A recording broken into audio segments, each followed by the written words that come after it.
Houston enters their second year in the Big 12 with a Big 12 familiar foe of sorts that also feels kind of. Let's break it down.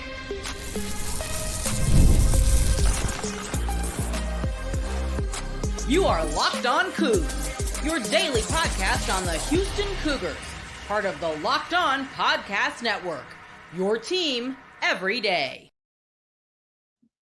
Welcome to a crossover edition of Locked On Coogs and Locked On Buffs. I'm one of your hosts, Parker Jenkins, joined by Kevin Borba of Locked On Buffs. And Kevin, I want to say welcome to the Big 12, but it's kind of welcome back, but Houston wasn't here the first. How does it feel? It feels like, I don't know, it feels like one of those transfer portal stories where you see someone transfer away and then they stay at another school for a year or two and then they come back. Like, that's how it kind of feels to me, realistically. Now, obviously, I think Colorado fans are more excited to be in the Big 12 than they were in the Pac-12 because they just never really fit in the Pac-12. So there's a reason we're back. There's a reason we're back. Now, I do feel like, Houston's been clawing again the Pac-12 for, quarter century, more than that, actually, I guess. And then you've got Colorado that was in and then out and now back in. And I do feel like we need to kind of make sure our fan base are getting acquainted with one another because we don't have that history from Southwest Conference days. We don't have that history from your first stint in the Big 12. But there are a lot of Big 12 stories here before we get into, Houston and Colorado and so on. You're coming from the Pac-12. Yeah. I guess we mentioned the Big 12 once before. Brett Yormark is very different than anything. Well, really than anything, but anything big Pac-12 specifically. Mm-hmm. Your first year in it, you see the media days. I guess it's been earlier this month. What is Colorado and Coach Prime? What does all that feel like? Listen to him talk about private equity and all this kind of new stuff. Yeah, I think it's kind of a cool sign to see someone so willing to try new things and push the line or toe the line, I think the proper term is. But they come from a Pac-12 conference, which I'll be quite honest with you. My very first job out of college was at the Pac-12 network. So I'll always have a fond memory of the Pac-12. And like, it was the place where I got my start.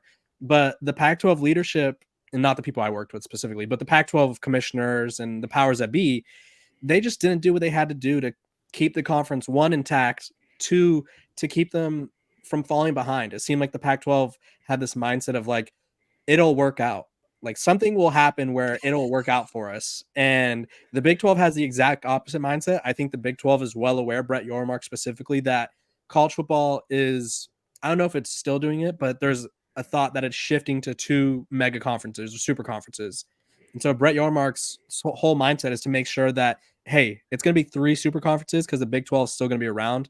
And I think that Colorado being in a conference like that is just refreshing because there's not this sense of like worrisome, like in the Pac-12, there was a point, and you'll remember this as well as anyone, the Pac-12 had a chance to add Texas, Oklahoma. I think there was a time where Oklahoma State, TCU, and Baylor were all interested in joining the Pac-12, and they were just like, you know what? No, it's too far, or no, we don't want to deal with religious affiliation schools, or no, you don't have the academic like standing or whatever. And now the Pac-12 is the Pac-2 at best. I think there's a chance that those schools would jump at the second the Big 12 offered them opening spots. So really refreshing to be somewhere where they're so forward thinking, both in terms of where the money is coming from, the TV contracts, talking about separating football and basketball at some point because the Big 12 basketball is such a big brand, right. And in adding schools, Colorado being the first of this iteration of the Four Corners to come over, I guess formally, it felt like it was a very quick set of dominoes. I really want to ask, though, as the school that employs Coach Prime, there's this school out there looming and that is very connected to Coach Prime. Right.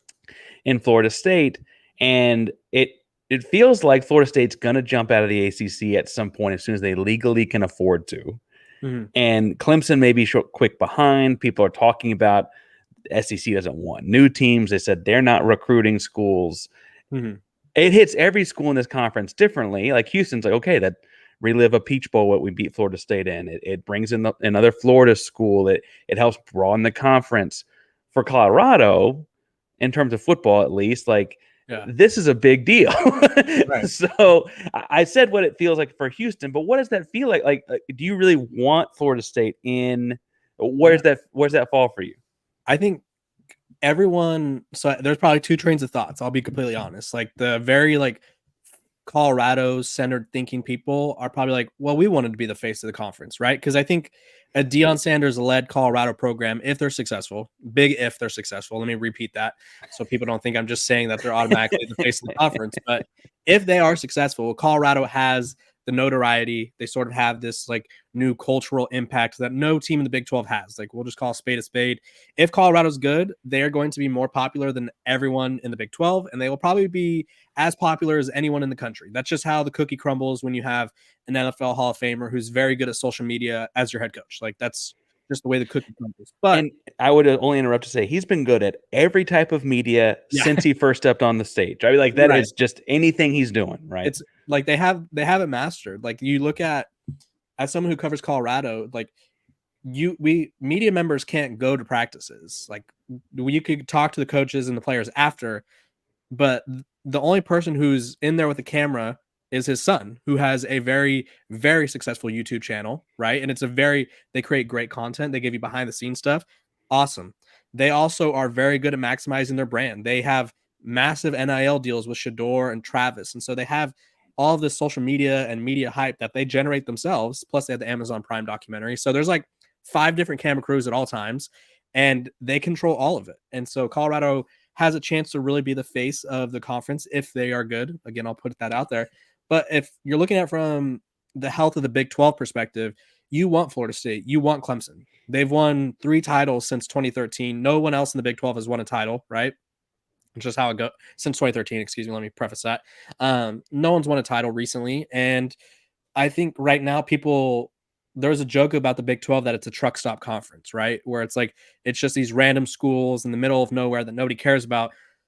I'm not saying I agree with that, but adding 2 blue blood programs like Florida State and Clemson really changes the perspective, because then it's like, okay, maybe they are on our level, and maybe it boosts TV revenue, it boosts media rights stuff and like that. And then just in terms of competition, the conference is that much deeper, right? It's the rising tide lifts all boats. I appreciate the idea of adding Oregon State and Washington State as West Coast schools to get some Western time zone kind of stuff and whatnot, but they're just not the same programs, right? They're just not. And adding, you mentioned former champion Clemson, former champion Florida State, both have had Heisman winners. I mean, these are powerful programs in the last decade-ish of college football. I think that there's something to this entire idea of private equity leading to that, and that becoming this positive that comes out of it. I've been adamant, and Locked On Coogs fan will know that, there's an aspect of private equity that sucks a lot of the parts we love of college football out of it too, to maximize the dollar. And it's this back and forth seesaw of what you want out of that. As Colorado has had a lot of dollars flowing through it fairly recently. Yeah. What does a Colorado fan or a reporter on it think of this idea of private equity being infused into the Big 12 now that you're here? Yeah, I think, again, this goes back to forward thinking, right? Where it's like you have to figure out a way. If you're not the SEC or the Big 10, so the Big 12 and the ACC, I'm looking at you guys, like this is at you as much as it gets. You have to figure out a way to sort of keep up with them the best you can. And if that means calling yourself the Dr. Pepper Big 12 or whatever the hell, like the conference will be called, like, then so be it. Like, I know that's not, like, I was really bothered. I'm going to switch sports randomly. I was really bothered by the NBA putting the little patches of sponsors on their jerseys. Like, that really bothered me. But like at first, and now I look at it, I'm like, I don't even pay attention to them anymore. Like, I don't even notice them. Like, so it's one of those things where it's like, we'll grow to like, sort of we'll become blind to it. And so if that's what gets the Big 12 to a better situation, then you have to do it. Now, if they wanted to start changing up like formatting, or like, okay, we want you guys to play every year, but not you guys, or like certain schools got favoritism, then I'd be like, oh, this is interesting. But I think if they're just trying to boost the conference, you have to be progressive when it matters. Well, and it's just Brett Yormark trying to build the best conference he can with the tools at his disposal. And like you mentioned, that's trying to play catch up with the SEC, the Big 10, et cetera. And if you're like Brett Yormark and you're trying to build the best machine at your disposal, the thing to do that for your ride or your car is eBay Motors, because passion, drive, and patience are the formula for winning championships, and also what keeps your ride or die alive. eBay Motors has everything you need to maintain your vehicle and level up to peak performance. Superchargers, roof racks, exhaust kits, LED headlights, and more. Whether in your speed, power, or style, eBay Motors has got you covered with over 122 million parts for your number one ride or die. You'll always find exactly what you're looking for. And with eBay Guaranteed Fit, you're burning rubber and not cash. So with eBay Guaranteed Fit, your parts guaranteed fit your ride or die every time. And with eBay Motors, you're burning rubber and not cash. With all the parts you need and the price you want, it's easy to make car the MVP and bring home huge wins. Keep your ride or die like ebaymotors.com. Eligible items only. Exclusive supply. eBay Guaranteed Fit is only available to U.S. customers. I stumbled through that. I actually really like the burn rubber, not cash line. Kevin, we're building, championship level machines here. We got two very different coaches. I mean, Houston's got the uber old school pedigree. He's won everywhere he's been. Willie Fritz entering year one. Deion Sanders has as new as it gets in a lot of ways. I'm sure you'll tell me that there's other ways that he feels old school, but in a lot of ways he feels as new as it gets. The hot thing on the block entering year two, but year one in Big 12. I guess before we get into this fall, what was year one with Deion like? I mean, that's this persona that is larger than life. Yeah. No, I think sort of he brings in this like popularity of college football I didn't know was possible, and that's going to sound really weird, but like to give you like a reference or a little personal anecdote, my family is not really into college football. My girlfriend's family does not care about college football. Her dad's from Africa. Like they care about soccer, and they don't even care about soccer. Like they just don't care about sports. And I had people in my life who don't care about sports asking me about Deion Sanders. Like they're like, hey, like this Deion Sanders guy, he seems pretty popular. And it was like, he's on 60 Minutes. He's on Good Morning America. Like he covered every aspect of like the media trail possible. And I thought it was really cool to sort of see like a new program be popular, which I think a lot of the old school programs in college football hated it. And a lot of the fans, I would say, that push back on it are like the traditional, like we want the Blue Bloods to be popular. We don't want a 4-8 program to be popular. And I think it's kind of cool to see something new sort of emerge and like sort of change college football up. I would say college football is always ever changing, but I also think certain parts of it get stale. And so I think Deion Sanders' popularity and sort of very quick rise to fame, like he didn't really need college football to be famous, but his like reemergence into fame, I would say, because prior to his coaching, he was an analyst for NFL Network and stuff like that, but it wasn't like he was front and center in all of our minds. Now it's like, every day people are like, what is Deion Sanders up to? Like, what is he going to do? Or what is he going to say? So he just really brought a new refreshing energy, I think, whether people agree with that or not. I don't know. No, it's certainly new. And it's certainly, I'm sure as someone covering it, like there's constant things to do. I went back and forth because there are aspects of it that I really liked. I like the idea of Hall of Fame level players getting a chance to coach college football. I think that's important. I liked that. I like the storyline of him bringing the Jacksonville State kids with him because he thought they were good enough there. Why wouldn't they be good enough in power conference football, right? There were also parts where he said like the quiet parts out loud that was like, ooh, I don't know, where he's like, we're cutting everyone. I was like, I don't know that you should just say that. I think that was like, that's like been the biggest sort of shock factor with him is like, that's where you were talking about Willie Fritz being old school. And I'd love to hear about that more, but like Deion Sanders is old school in the sense of like, he does not care about sparing feelings, like especially for him. I think he has like the shortest, I would say, leash of any coach in college football. Like if he has another bad year this year, hot seat rumors are going to like explode. Like he's going to be on the hot seat quicker than anyone just because he's so famous. People already kind of are iffy about how he does things. But yeah, you mentioned it. The Louis Vuitton speech or the Louis luggage speech was like our introduction to him, which again was on his son's YouTube, which is good for the son, right? But that was like, the crazy thing is every school, Houston included, Kansas, whatever, Texas A&M Commerce, like they have conversations behind closed doors where it's like, hey, Parker, we appreciate like your dedication. We appreciate all that you've done for the program. We just don't think it's going to work out here for you. Like every program has that conversation, but not every program puts that conversation on a YouTube video that gets millions of views. And he has like the old school mentality of like earn your numbers. He has like, I think it was after the UCLA game last year where Shadour was sacked 7 times for the 3rd time of the year. He literally was like, yeah, I'm going to replace the offensive line through the portal. Like I'm going to replace these He guys. said it out loud in public with a camera in his face. But it's like, what do people want him to say? Like, if he says, no, this line's good, then people are going to be like, oh, he doesn't know what he's talking about. So like, I think he just like sort of skips the fluff of statements and is just like as straightforward as it gets, which whether you like it or don't, I think you have to respect it. Well, and Willie Fritz, in an old school way, I think does approach everything with very sincere honesty. Mhm. That he's approaching the programs a whole lot different. He lost some kids in transfer portal with the coaching change. One of which is a nose tackle headed your way.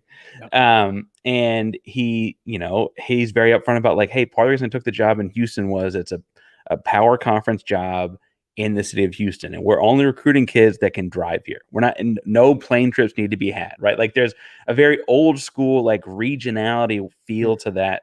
At least it like the same way USC used to be everyone from Southern California, and that Ohio State used to just be this kind of Midwest thing, and Penn State was Pennsylvania. He's trying to keep like kids within a 4 or 5 hour drive driving to Houston, and he has like it feels like 1950s and 60s mentorship kind of old school things about like when the hurricane came through the summer. He was like, hey, I want everyone to be able to drive home. That's part of the reason this is important, right? And so they could all go home and see that, check on people or whatever.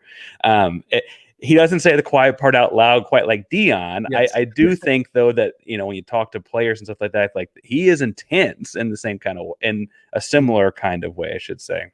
Yeah, and I think the intensity too, like Willie, I think they both bring a certain aspect of intensity where it's like Willie's a veteran. Like he's as veteran as it gets as a coach.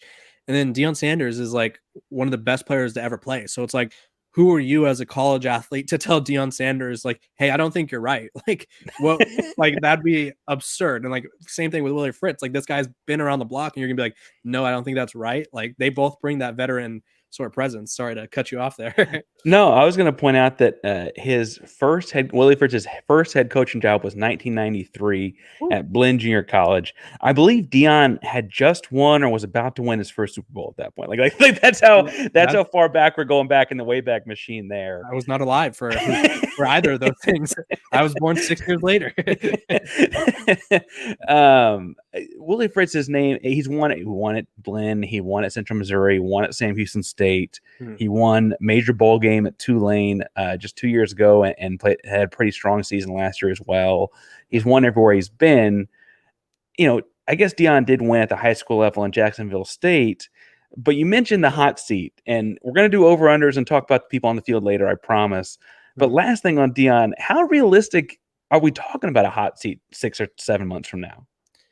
See, I don't think he should be on the hot seat for I talked about this on my show Wednesday, where I was like, realistically, if you're Colorado, you give Deion Sanders 4 to 5 years to figure it out, because he's bringing in so much money. He is bringing in so much attention to your program, and he's just bringing in a whole new energy. Like, you think he'd figure it out eventually. And so I personally wouldn't put him on the hot seat for another few years if needed. I personally think he's going to have a really solid year this year. But I think the public perception, if he has a bad year, I feel like the hot seat noise will get really loud. And I don't think that's necessarily fair. But in this era of social media, we're not really into fairness. It's kind of like hey, this guy's famous. His team sucked again. Let's get him. Well, I am glad you say that, because I will say, in the same way that I appreciate, there's part of me like the transfer portal, because coaches have always been able to get up and pack their bags and leave whenever they wanted to. It feels only right that the players get the same ability.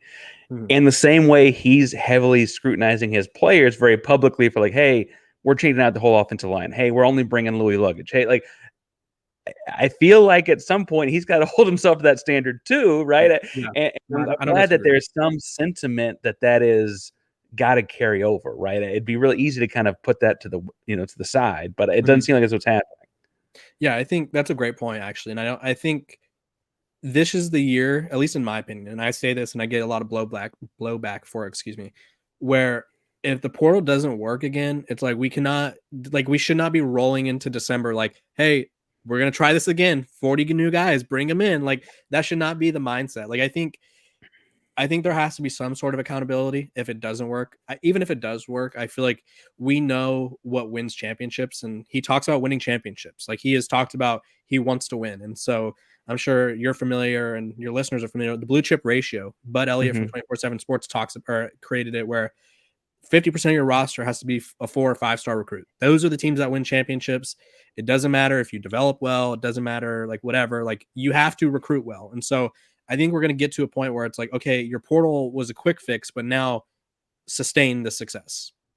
Yeah, and before we talk about the over-unders, things like that, the blue chip ratio is fascinating because it's just data. That's just the teams that have won have always had like it's not over half their roster. Yeah, that's not like I think you should have. It's like, no, that's just the way it works. And so the 12-team playoff may throw that off a little bit, but I don't imagine it's going to throw it off a lot. Both teams would have to really surpass their over-unders to get to that championship level team.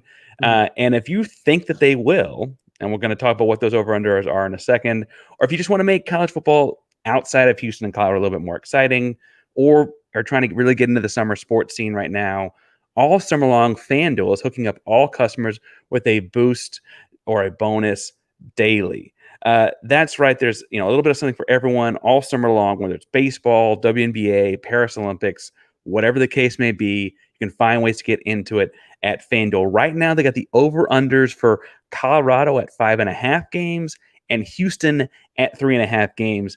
I think we're both going to argue over in a second, Kevin. I don't want to put words in your mouth, but if you think we're wrong, if you think that's wrong, whatever you think the case may be, head over to FanDuel.com, start making the most out of your summer. FanDuel, this sports betting partner of Major League Baseball. All right, so I said it there. Over-under set for Colorado at 5.5. Yeah. Over-under set for Houston at 3.5. Both coming off of 4 and 8 years last year.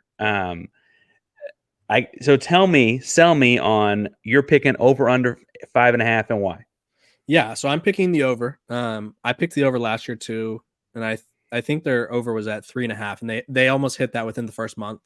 So the over is 5.5. I feel like that's the odds makers being very safe. It's like they're either going to make a bowl game or they're not. And realistically, I feel like they should. You bring in Shadour Sanders, who, by all accounts, at worst, is a top 5 quarterback in college football. You have Travis Hunter, who's as dynamic as a college football player as I remember seeing in my lifetime. Like I've been alive for 24 years, almost 25. And like, I don't ever remember seeing a true 2-way player. Like there was a Dory Jackson, there was Miles Jack. I'm probably missing a handful, Jabril Peppers, but there was never someone who plays offense, defense all the time. Like he missed, I think it was 3 games last year and still played the most snaps in college football. So you have someone that special. I think they account for 3 or 4 wins by themselves.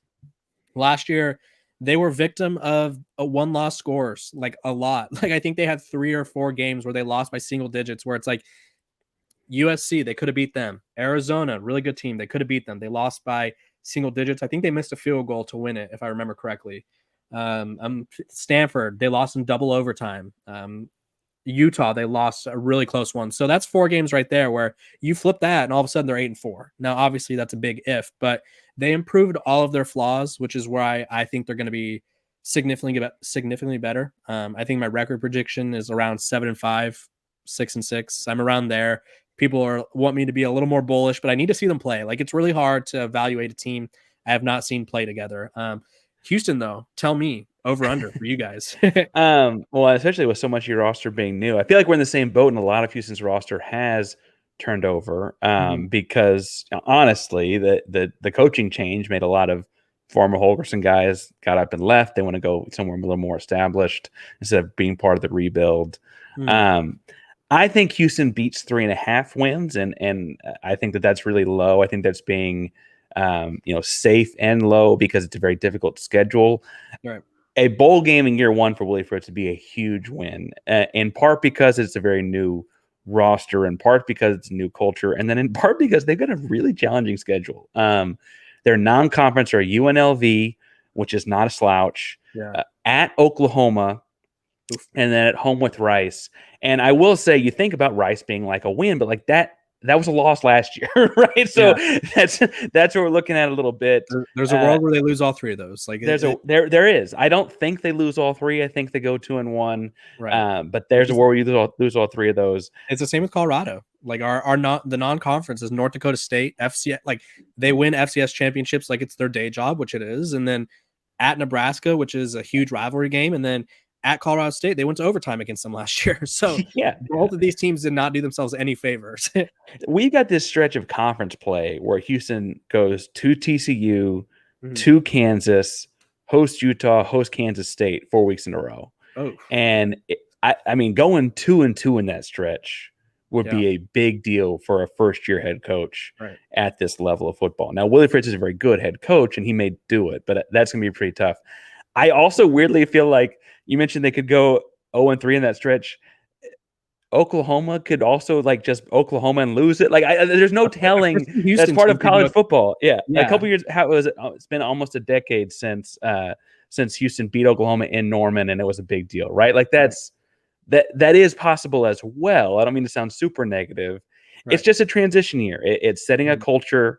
A rebuild, as you know, in Colorado, is you got to get the guys off the bus and on the bus. You got to give them the right seats, and then you got to get going. And they're just in the first part of that. Colorado's kind of in the secondish part of that. So let's talk about the guy. I guess he's not driving the bus because Deion is, but his son. We've mentioned him as a YouTuber a couple times. He also is a pretty darn good quarterback. Right. Yeah. There's a flock of Sanders out there.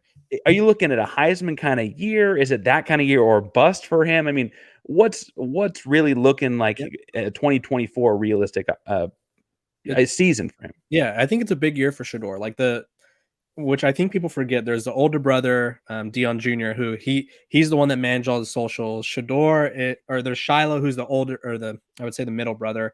He's the one that plays safety. He's the more experienced one. And then there's Shadour, who's the quarterback that he has the watch celebration. He has like the sort of the big persona. He has the rap song he performed with Lil Wayne at the spring game. So I think people think there's a lot of like outside noise around him. But when you look at it, he's an elite quarterback. And I think there was a lot of questions about would his skill set translate from the FCS to the Power 5? And more specifically, there was kind of like this underlying like doubt of like he played HBCU football. Will that translate to the Power 5? And like it was obvious. He almost said it was easier. Like I'm like that's what it may seem like. He made it seem like it was easier for him. He also went to a really small private high school in the DFW area, right? Like it was always okay. He's good, but is it just a level of competition? Right. And so like he just elevated to a whole other level that I think not a lot of people were ready for. I did a whole breakdown on what it would take for him to be a Heisman winner, because every Heisman winner since I think it's 2013, which was Jameis, if I'm not mistaken, has thrown for 4,000 yards and like 40 touchdowns. And the quarterbacks that haven't were Lamar Jackson. And then I think one of the other dual threat quarterbacks in there that rushed for like 20 touchdowns, right? So it's like you have to have a ton of touchdowns. You have to be on a winning team. Majority of those players were on a conference contending team. So obviously you have to elevate your team. And then you also just have to have like a Heisman moment. And that's not really like a data point that you can analyze, but every Heisman winning quarterback or running back or receiver for the two Alabama guys in there, they all have a moment. And like, is he capable of having a moment? And I think he's very much capable of having like a play where it's like he drives down the field to win Colorado the game. Like Bryce Young's Heisman moment was probably the Texas game where he drove them down the field and helped them win the game, or Jaden Daniels.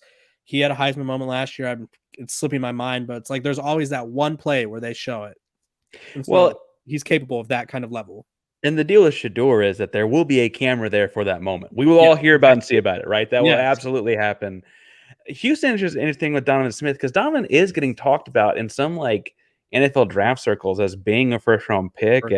He's like 6'5", he's 250-ish, he's got a strong arm. He tore his labrum last year, and so he didn't get to be his best self a year ago. The biggest thing is keeping the turnovers down. The biggest, frankly, difference in looking at their stat lines from last year is that he had 10 more interceptions than Shadour did, right? There's thought that in a second year as a full-time starter that there's some natural growth there maybe. I really think Houston's going to run the ball more. And that leads me to like our second player to keep an eye on would be Parker Jenkins.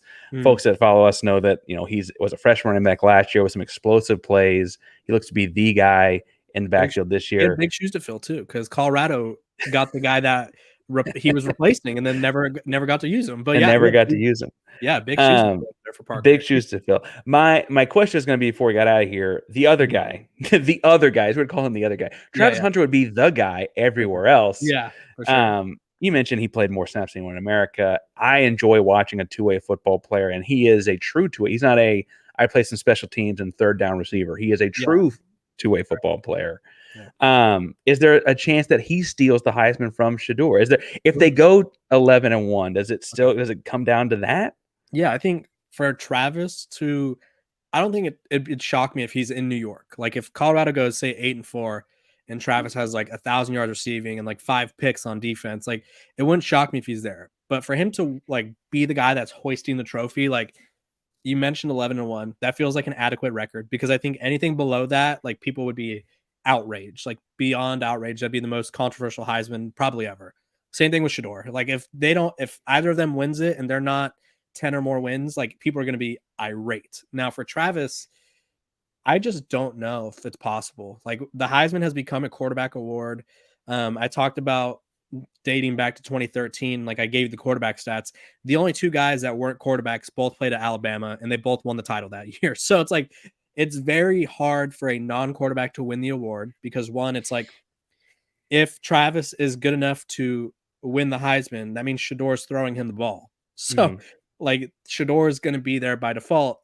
And then we've just never we haven't really seen someone of this caliber on both sides of the ball be available for an award like this. Like we just don't really see it. And so it'd be really it'd be shocking. Like I would like to hear your perspective as someone who's not around the program. Like what would it take for you to be okay with Travis Hunter winning the Heisman? It would feel almost like giving it to a defensive player, like the way that like Woodson was a special teams and defensive player. Because truthfully, if he wins it as an outright receiver, his quarterback is also playing well. And the biggest difference between him and Devontae Smith from Alabama would be that we didn't really think of their quarterback situations being the same kind of thing, right?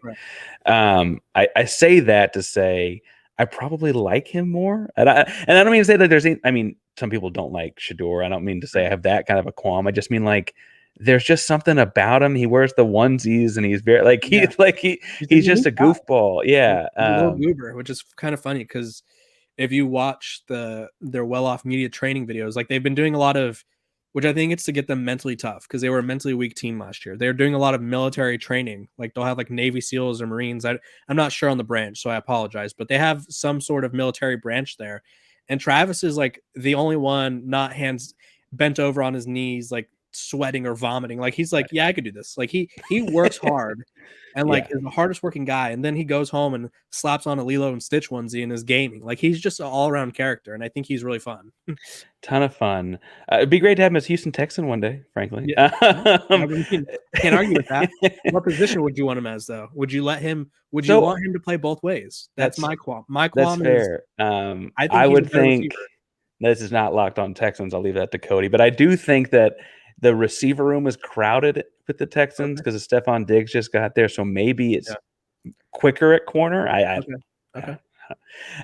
Kevin, you got a lot of deciding on what position he's best at, I guess, to go with. Where can people find you and those kinds of discussions or whatever you're doing at Locked On Buffs? You can find me over at Kevin_Borba, as you see on the screen below, at Locked On Buffs on Twitter or X, whatever you want to call it. We're talking about all things Colorado, all things Deion Sanders. We have some cool guests coming up. I also do a lot of writing for Athlon Sports. I cover pretty much every team in the country. So if you like college football, there's a good chance I'm writing about your team. So go check me out there. Good chance you're writing about all the teams. So make sure you're checking that out. Again, Locked On Cougs, I'm Parker Ainsworth. Locked On Cougs each and every day. Locked On Cougs and Locked On Buffs would both like to recommend Locked On Big 12 as your second listen of the day. Drake is covering the conference as a whole, who's in, who's out, what the latest is. Make sure you check that out if you need more. I guess I don't know if you're listening to both of us, it might be your third listen. I don't know. Anyway, thanks for coming on and doing this, Kevin. It's a joy to have a conference full of schools that we can talk real serious about sports with like this. So thank you. I always sign up Locked On Cougs with Go Cougs. I don't know if the The Buffaloes have a hand signal. They have like they do a horn. The new era of Colorado. They've started like a little buff horn, which I'm fully supportive of. Like every team should have a hand signal. I think, me personally. There you go. Well, we a little cougar paw and then the horn or whatever you got. Thanks again, man. Yeah.